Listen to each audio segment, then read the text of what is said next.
సంచలనం సృష్టించిన పూణే లైంగిక దాడి కేసులో నిందితుడు దత్తాత్రేయ రామ్దాస్ గడేను క్రైమ్ బ్రాంచ్ పోలీసులు అరెస్ట్ చేశారు. అధికారులు తెలిపిన వివరాల ప్రకారం శ్రీరూరులోని చెరుకు తోటలో రామ్దాస్ దాక్కున్నట్లు సమాచారం అందటంతో డ్రోన్లు, జాగిలాలతో పోలీసులు గాలించారు. నిందితుడి ఫోటోల్ని విడుదల చేసి ఆచూకీ తెలిపిన వారికి 1,00,000 రివార్డును ప్రకటించారు.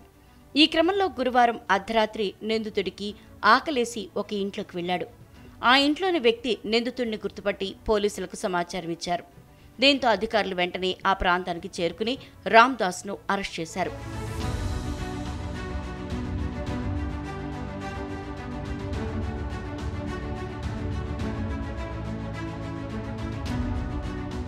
మహారాష్ట్రలోని అత్యంత రద్దీ బస్ స్టేషన్లో ఒక్కటైన సర్వ్గేట్ బస్టాండ్లో మంగళవారం ఉదయం బస్ కోసం వేచి చూస్తున్న యువతితో అక్కా అని మాటలు కలిపిన నిందితుడు ఆపై ఆమె వేచి చూస్తున్న బస్సు మరో ప్రాంతంలో ఉందని నమ్మించి బస్టాండ్ చివరికి తీసుకెళ్లాడు.